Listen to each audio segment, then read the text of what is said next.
स्थित एक एक नारायणी के चरणों में मेरा कोटि कोटि वंदन है।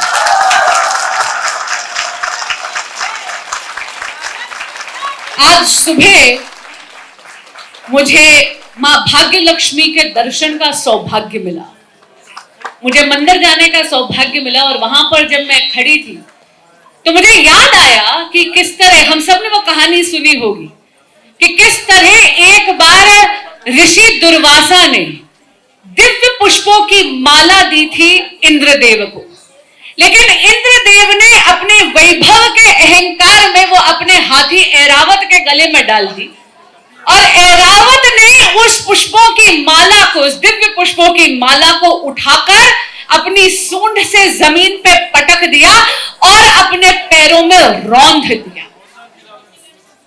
तो स्वयं दुर्वासा ऋषि, आप सब जानते हैं, he had a temper, he was actually famous कि गुस्सा बहुत जल्दी आता था। वो इतना ज्यादा नाराज हो गए कि उन्होंने श्राप दिया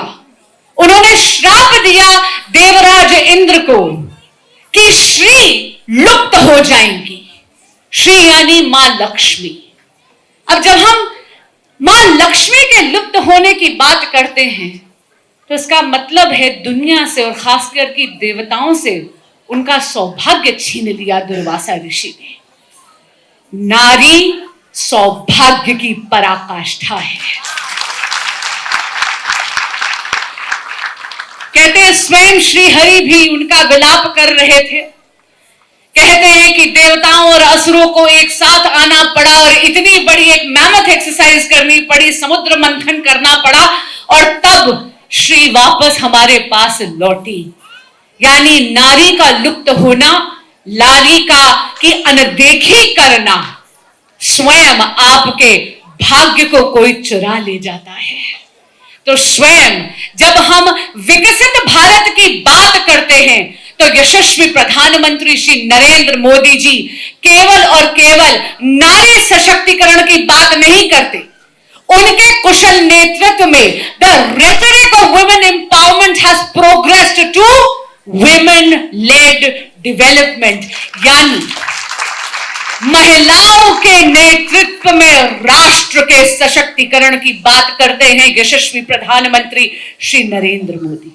और विकसित भारत का संकल्प बिना मेरी नारी शक्ति के अधूरा है, असंभव है। हम सबने सुना है यत्र नार्यस्ति पूज्यन्ते रमते तत्र देवता, की जहां पर नारी की पूजा होती है वहां पर देवताओं का साक्षात वास होता है। पर यह बात भारत के लिए 100% सही है। नारी जब कन्या रूप में, मैंने यहां पे देखा बहुत सी स्कूल की बच्चियां आई हैं स्काउट यूनिफॉर्म में, नारी जब इन बच्चियों के रूप में होती है तो शुभता की प्रतीक होती है। नारी मां काली के रूप में अंत की प्रतीक होती है। नारी दुर्गा परमेश्वरी के रूप में शक्ति की प्रतीक होती है। नारी मां सरस्वती के रूप में ज्ञान की प्रतीक होती है। जब वो तेलंगाना की भूमि पर जन्म लेती है तो शौर्य के रूप में रानी रुद्रम देवी बनकर जन्म लेती है। जब वो सनातन संस्कृति के स्वाभिमान के रूप में जन्म लेती है तो वो पुण्य श्लोक लोक माता अहिल्याबाई होलकर बनकर जन्म लेती है। जब वो आत्मसम्मान की पराकाष्ठा बनकर जन्म लेती है तो वो महाभारत के काल में देवी द्रौपदी बनकर जन्म लेती है। नारी सृजनी है, जननी है। ईश्वर ने सृजन की यानी क्रिएशन की पावर या अपने पास रखी या नारियों को दी। और इसीलिए जब हम वुमेन लेड डेवलपमेंट की बात करते हैं तो हम जानते हैं कि विकसित भारत की नींव, विकसित भारत की धुरी और विकसित भारत की सृजनी हमारे देश की मातृशक्ति है। But women-led development and women empowerment under the able leadership of Pradhan Mantri Shri Narendra Modi, ladies and gentlemen, is not just political rhetoric at all. ये केवल एक नारा नहीं है, ये एक ऐसी मंत्र है, विकसित भारत के संकल्प को सिद्धि तक ले जाने का एक ऐसा मंत्र है जिसे आदरणीय प्रधानमंत्री श्री नरेंद्र मोदी जी ने भूतल पर, धरातल पर चरितार्थ कर कर आपको दिखाया है। यहां पर कई योजनाओं की बात हो रही थी। मेरे समझ में मुझे ऐसा लगता है कि विमेन लेड डेवलपमेंट की जो नींव रखी गई है वो 3 स्तंभों पर प्रधानमंत्री श्री नरेंद्र मोदी जी ने रखी है। पहला स्तंभ है डिग्निटी, यानी नारी का सम्मान। इसके लिए बेटी बचाओ बेटी पढ़ाओ कर उन्होंने सबसे पहले तो हमारे देश में जो हमारी बिटिया को जीने का, जन्म लेने का ही अधिकार उससे छीन लिया गया था, वो हक उसे वापस दिया गया है। पहली बार इतने वर्षों में बेटी बचाओ बेटी पढ़ाओ के अथक प्रयासों के कारण भारत में जेंडर सेक्स रेशो अब कुछ ठीक ठाक होने लगी है। उसके बाद दूसरी बात आती है, दूसरा स्तंभ है नारी के लिए अवसर। मुद्रा योजना की बात करें, यहां पर आप जानते हैं लगभग 70% से ज्यादा लोन मुद्रा योजना में मेरे देश की मातृशक्ति ने लिए हैं। आज जब हम स्टार्टअप इंडिया की बात करते हैं तो भारत पूरे विश्व में स्टार्टअप इकोसिस्टम में 3rd लार्जेस्ट इकोसिस्टम है। पर स्टार्टअप का अर्थ केवल वो फैंसी टेक स्टार्टअप्स नहीं है। मैं जानती हूं कि हैदराबाद में सबसे ज्यादा, पूरे भारत में सबसे ज्यादा टेक इंडस्ट्री में योगदान पूरे भारत में नारियां अगर कहीं दे रही हैं तो तेलंगाना में दे रही हैं। लेकिन जब हम स्टार्टअप की बात करते हैं तो हम केवल वो फैंसी टेक स्टार्टअप्स की बात नहीं कर रहे हैं। वो अक्का जो आपके कॉलोनी के कॉर्नर पे ब्यूटी पार्लर चलाती है, जहां पे जाके आप 40 रुपए में थ्रेडिंग करा के आते हो। वो अक्का जो आपके लिए आपका टेलरिंग यूनिट चलाती है, जहां जल्दी से जाकर उसके हाथ पैर जोड़कर हम कहते हैं प्लीज प्लीज अक्का प्लीज, त्योहार आ रहे हैं, प्लीज थोड़ा ब्लाउज जल्दी बना दे। ये अपने आप में इकोनॉमिक इकोसिस्टम्स हैं। ये अपने आप में एक ऐसी धुरी है जिनके इर्द गिर्द वो आर्थिक सशक्तिकरण केवल अपना ही नहीं कर रही, वो बाकियों का भी कर रही है। और इसीलिए आपने देखा होगा 2026 का जो हमारा बजट है उसमें शी यानी सेल्फ हेल्प ग्रुप एंटरप्रेन्योर्स की एक अलग से स्कीम लाई गई है। अगर मैं सेल्फ हेल्प ग्रुप की बात करूं तो that has been a revolution in India. Lakhpati Didi, आपको याद होगा प्रधानमंत्री श्री नरेंद्र मोदी जी ने 3 करोड़ लखपति दीदी का टारगेट रखा था जो ऑलरेडी अचीव हो चुका है। और तेलंगाना तो वैसे भी प्रधानमंत्री श्री नरेंद्र मोदी जी के दिल के बहुत करीब है। हम सब जानते हैं कि मन की बात में बहुत रेगुलरली वो तेलंगाना का जिक्र करते हैं। आपको याद होगा मिलेट मैजिक कुकीज के बारे में उन्होंने बात करी थी कि किस तरह एक फॉर्मर फार्म लेबरर्स ने सेल्फ हेल्प ग्रुप बनाकर इन महिलाओं ने ऐसा बिस्किट श्री अन्न यानी मिलेट कुकीज बना दी, हैदराबाद से लेके एक्सपोर्ट सीधा लंदन तक कर दिया। यही नहीं, 40,000 से ज्यादा गिरी सैनिटरी पैड्स बनाकर स्कूलों में और ऑफिसेज में बहुत ही किफायती, बहुत ही लो कॉस्ट दामों में उन्होंने प्रोवाइड करा। नमो ड्रोन दीदी की अगर हम बात करें, अरे भाई हम सब जानते हैं कि जब घर की बहू, जब घर की बेटी जाकर ड्रोन चलाती है, ड्रोन पायलट बनती है, तो शायद थोड़े सांस के ताने कम पड़ते हैं। देखिए आप सबकी हंसी और ये जो मुस्कुराहट निकला, इसका मतलब आप मेरी बात से मानते और एग्री करते हैं।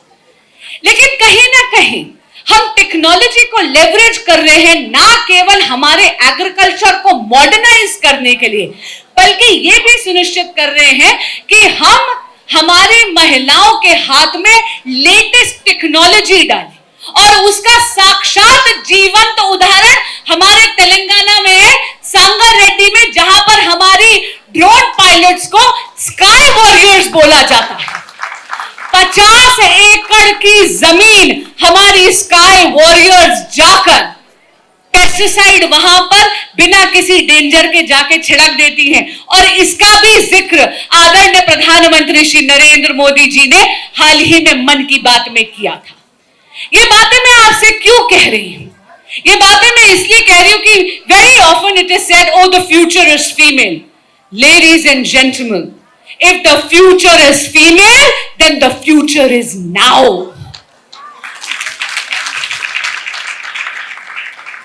लेकिन आज मैं आपसे एक निवेदन भी कर आई, क्योंकि अंतर्राष्ट्रीय महिला दिवस केवल एक फॉर्मेलिटी, एक औपचारिकता बन के नहीं रह जाना चाहिए। मैं आपसे निवेदन करने आई हूं कि विकसित भारत को, एक संकल्प को सिद्धि तक ले जाने के लिए, इस स्वप्न को रियलिटी बनाने के लिए हमें 4 चीजें करनी बहुत ज्यादा जरूरी है।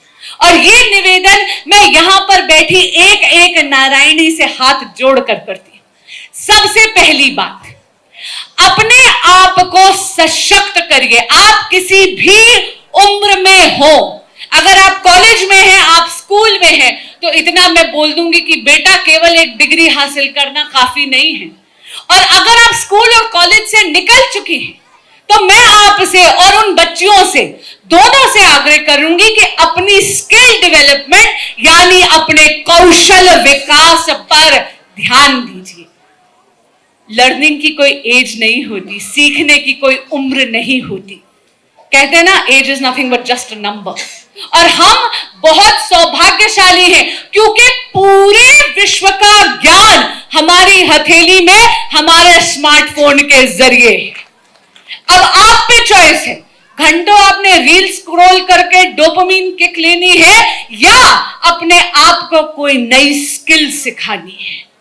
मेरा दूसरा आग्रह है आपसे, खास करके जो हमसे थोड़ी सी बड़ी जेनरेशन है, उनसे मेरा आग्रह है कि कृपया डिजिटल लिटरेसी पर थोड़ा सा ध्यान दीजिए। और हमारी जेनरेशन से और जेनजी दोनों से मेरा आग्रह है कि मिलेनियल्स और जेनजी पे एक दोहरी जिम्मेदारी है। आने वाली पीढ़ी को भी साथ लेना है, और हमसे पहले जो पीढ़ी है जिसके कारण हम यहां पर खड़े हैं सशक्त, उनका धन्यवाद देते हुए उनका भी हाथ पकड़कर आजकल के युग में हमको लेकर आना है। तो अगली बार जब माँ के घर जाएं तो फोन उठाकर माँ को एफडी बनानी सिखाइए।